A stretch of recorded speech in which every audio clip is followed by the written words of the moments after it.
ആപ്കി അദാലത്തിൽ free style മ്യൂസിക്കിന്റെ star ഭാഷയുടെ മേലുള്ള കുറ്റാരോപണം എന്താണെന്ന് വെച്ചാൽ അദ്ദേഹം പറ്റിക്കപ്പെടുന്ന ഒരു വ്യക്തിയാണെന്നുള്ളതാണ്.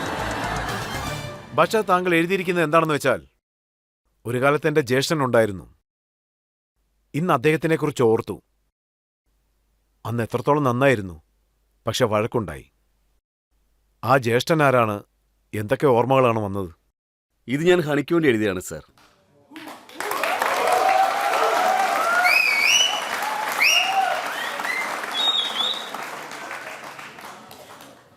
നിങ്ങൾ വലിയൊരു ചോദ്യമാണ് ചോദിച്ചത്. ഞാൻ അദ്ദേഹത്തിന് വേണ്ടി എഴുതിയാണ്. താങ്കൾ അദ്ദേഹത്തിന് വേണ്ടി മറ്റൊരു കാര്യം എഴുതിയിട്ടുണ്ട്. ചിലർ ഗെയിം ക്രാക്ക് ചെയ്യില്ല, ചിലർക്ക് കംബാക്ക് ചെയ്യാൻ പറ്റില്ല. ഇത് എല്ലാവർക്കും അറിയാവുന്നതാണ് സാർ. ആർക്കു വേണ്ടി എഴുതിയാണെന്ന് എല്ലാവർക്കും അറിയാം. അതെ, പക്ഷെ നിങ്ങൾക്കുള്ളിൽ നല്ല സൗഹൃദമുള്ള സമയത്ത് താങ്കൾക്ക് എങ്ങനെ ഇങ്ങനെ എഴുതാൻ സാധിച്ചു? അത് സാർ, അതിനുള്ള യോഗ്യതയൊക്കെ ഉണ്ടല്ലോ സാർ. പിന്നെ ചില വഴക്കുകളൊക്കെ ഉണ്ടാവാറുണ്ടല്ലോ. എന്റെ ചേട്ടന് ഞാൻ എന്തും പറയും, പക്ഷെ വേറെ ആരും പറയാൻ പാടില്ല.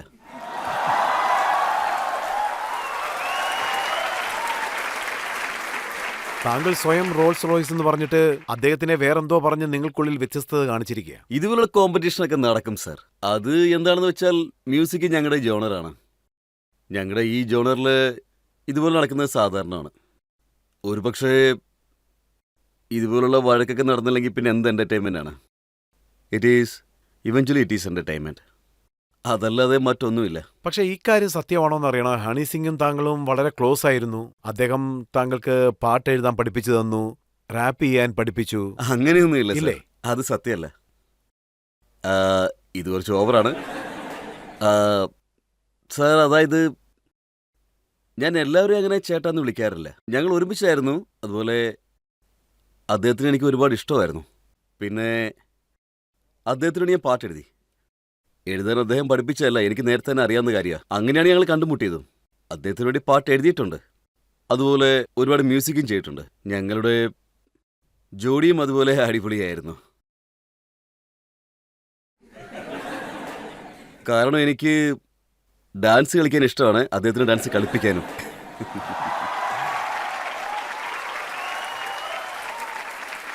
അങ്ങനെയാണെങ്കിൽ എങ്ങനെ ബ്രേക്കപ്പായി? എന്തായിരുന്നു വഴക്ക്? ബ്രേക്കപ്പ് എങ്ങനെയായിരുന്നു? അദ്ദേഹം എനിക്ക് ഒരുപാട് ടെൻഷൻ തരുമായിരുന്നു. ഞാൻ റിലേഷൻഷിപ്പിൽ വളരെ സീരിയസ് ആയിരുന്നു. പക്ഷേ അദ്ദേഹം എന്നെ ചീറ്റ് ചെയ്തു. പിന്നെ പോകെ പോകെ ഞങ്ങൾക്കിടയിൽ ഒരുപാട് ഡിഫറൻസ് ഉണ്ടായി. 6 വർഷം ഞങ്ങൾ ഒരുമിച്ചായിരുന്നു. പിന്നെ അദ്ദേഹത്തിൻ്റെ കരിയർ ഗ്രാഫ് കുറച്ച് വേറെയാണ്, എൻ്റേത് വേറെയാണ്. പിന്നെ എക്സ്പെക്ടേഷൻസ് തമ്മിൽ ഒരുപാട് മിസ്മാച്ച് ഉണ്ടായി. അങ്ങനെയാണ് ഞങ്ങൾ പിരിഞ്ഞത്. അല്ലാതെ വേറെ പ്രത്യേകിച്ച് കാരണങ്ങളൊന്നും ഉണ്ടായിരുന്നില്ല. പക്ഷെ താങ്കളുടെ കരിയറെ അപ്ഗ്രേഡ് ചെയ്ത് താങ്കൾ വലിയ സ്റ്റാർ ആയതിനു ശേഷം അദ്ദേഹത്തിന് നല്ല സന്ദർഭങ്ങൾ കിട്ടിയില്ല. അപ്പോൾ താങ്കൾ അദ്ദേഹത്തെ തീർച്ചയായും സഹായിക്കേണ്ടതല്ലേ? ശരിയല്ലേ? ഞാൻ അദ്ദേഹത്തെ സഹായിക്കേണ്ട യാതൊരു ആവശ്യമില്ല. കാരണം അദ്ദേഹം വളരെ നല്ല കഴിവുള്ള ആളാണ്. പിന്നെ അദ്ദേഹത്തിനെ കുറിച്ച് ശാരീരിക ബുദ്ധിമുട്ടുകളൊക്കെ ഉണ്ടായിരുന്നു. ഇപ്പോൾ കുറേശ്ശെയായിട്ട് ശരിയായി. ഞാൻ ഓർക്കുന്നു, മിർച്ചി മ്യൂസിക് അവാർഡ് സമയത്ത് ഞാൻ അദ്ദേഹത്തെ കണ്ടുമുട്ടിയിരുന്നു. പക്ഷെ അദ്ദേഹം എന്നെ കാണാൻ കൂട്ടാക്കിയില്ല. നല്ല ഓർമ്മയുണ്ട് എനിക്ക്. എങ്ങനെ വന്ന് കാണും? അതായത് യോയോ ഹണി സിംഗർ ഒരു ബിസിനസ്മാൻ ആണ്, പിന്നെ ഒരു റാപ്പറാണെന്ന് താങ്കൾ പറഞ്ഞ അതിലെന്താണ് തെറ്റുള്ളത്?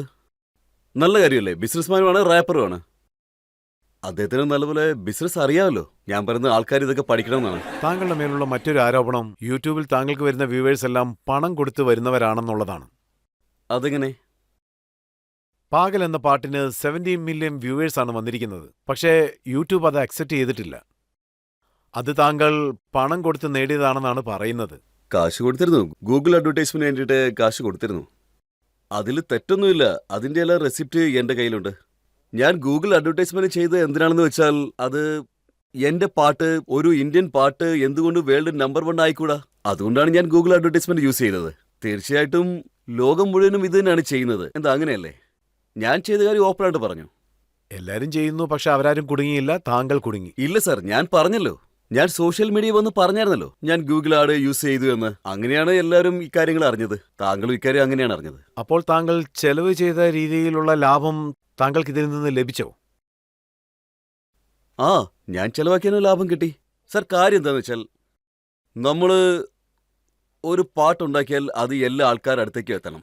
ഇന്ത്യയിൽ എനിക്ക് നല്ല റീച്ച് ഉണ്ടെന്നുള്ള കാര്യം എനിക്കറിയാം. പക്ഷെ ഞാൻ കുറച്ച് ഗ്ലോബലി മൂവ് ചെയ്യുകയാണെങ്കിൽ അതിന് എനിക്ക് എല്ലാ കൺട്രികളിലും ആഡ് ചെയ്യണം. അപ്പോൾ എല്ലാവരും അറിയും.